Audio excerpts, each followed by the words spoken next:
It's the Island of Misfit Toys. No, it's the shelf of broken models. Island of Misfit Toys is about 2,000 miles north.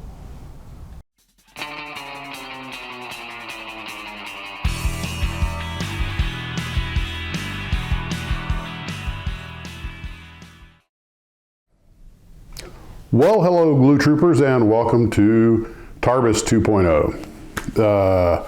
We had a lot of things to get done today, and we got to them. For starters, I actually got a little bit of rigging work done on the Douglas World Cruisers. I'm using the white glue more now. It's just easier to work with. It takes a long time for the stuff to harden, where it's safe to use the easy line and stretch it, but you don't have to tie it around. The white glue provides enough of with that viscous nature.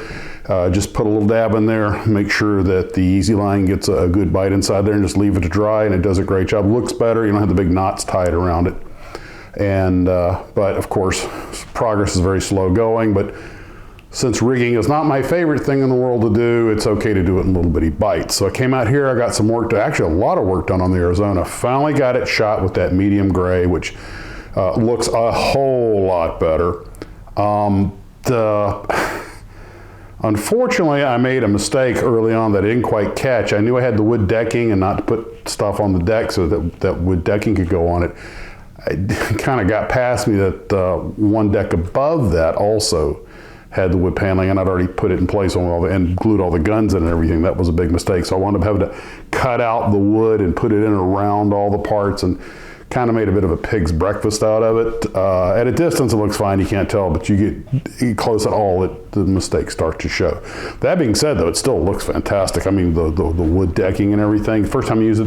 One thing you probably already know is with that peel and stick decking, you get one chance to stick it on. If you have to pull it off and put it back, it loses a lot of adhesion. And so it makes it harder to set parts down. Of course, you need to remove all of the little cutouts ahead of time. I had missed a couple of them. That made things fun. So really, and I guess I should have figured this out. I've been building models long enough. When you get it, you wash it, you prime it, you paint the holes, and you lay the wood decking first. And then, of course, pre-paint everything else so you don't have to try and tape it off later. But that would have made things go a lot simpler. But that being said, it's still really, it's looking nice. It's still got a lot of work to do, but at least we see the ship's going to look like. Got the A4 Skyhawk, that little Ace Hobby kit done, painted. So, the white and the light gray. I used that AK stretch putty, and it did fine. So I'm probably at some point going to start decal on that, assuming the decals are still good. I also primed that cruiser launch platform for seaplanes that was gifted to me, and I was thinking, that's a neat idea. Never gonna happen. But I still have a lot of little components to glue on there, and since it doesn't have much of an instruction sheet, I know where a few of the pistons and things go, but I gotta find out where a few little components go for that 3D printed catapult. And when I was done with Arizona, I still had a little bit of the paint left over, and I had those 3 little Yorktown class aircraft carriers that gotten smashed during the crash of 23. And I decided, what the heck, I'll shoot a little of that on and see it looks better. It did look better. I'm like, wait a minute, at that point in the war, they had those stripes on them. So I grabbed the silly putty that was given to me, and just very quick, I had to do it before the paint dried, just made some little putty stencils and shot the model real quick just to get the stripe. It doesn't look right. But what surprised me was how crisp the demarcation line was. I thought there'd be more feathering, and there wasn't. So because I put it on and kind of rounded it, stuck it on the side of the ship and just mashed it with my hand to wide, kind of shape it a little bit. And I thought, there's still plenty of curvature there. That'll give me a feathered edge, but it was actually a surprisingly crisp edge. I guess if you're going to feather, you got to kind of shoot in at an angle just a little bit. So I got this place cleaned up a little bit. For me, this is organized. And I got most of the broken models that I'm giving some of them to Fran, so Ron Fiorco, so that he can, he wanted them, and I'm like, he can throw in a few extras that maybe he can do something with. A few of the models might actually be salvageable. But you can do with them as they will. But the rest of them, for the most part, I now have the Island of Misfit Toys, so to speak, or the shelf of broken models. And that's the bulk of what I got done today. I do have the Eurofighter over here, though. If I can find the canopy, I saw it at one point. I found the pilot and I found the wingtip, and I've got a few of the missiles. I could probably fix it, but need to find that canopy. I might have already tossed it in the clear parts bin. So that is where we are with that. Like I say, making progress on the A4, on the Arizona, on the Douglas World Cruisers.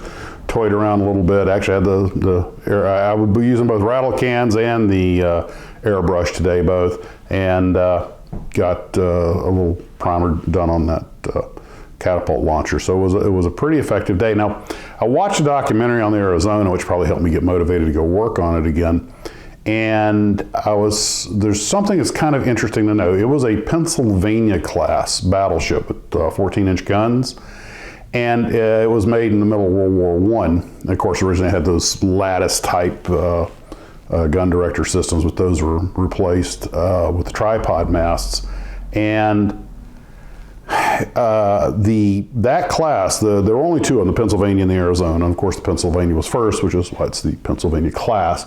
But in each turret, you see a lot of battleships where the guns move independently, and that came not long after that. But the Pennsylvania class, actually, all three guns were on a common elevation mount, so they move together. So if you do build an Arizona or Pennsylvania, don't try to pose the guns in the same turret at different elevations. That they would all move together.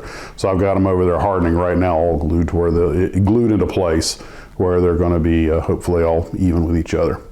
And by the way, there were a couple of survivors of the Great Crash that are up on the shelf, the Navion and the Avengers. So the Navion, just a little clear spinny prop popped off, so I glued that back on. And that's pretty much what I have for today.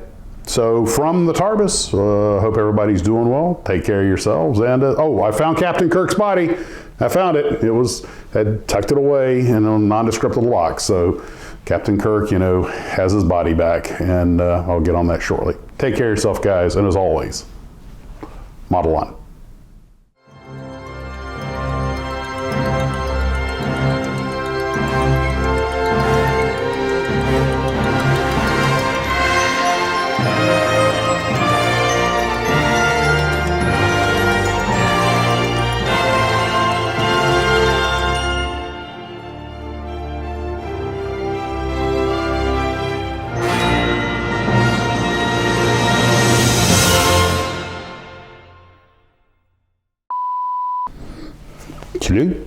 Ooh, cheesecake alert, gotta run.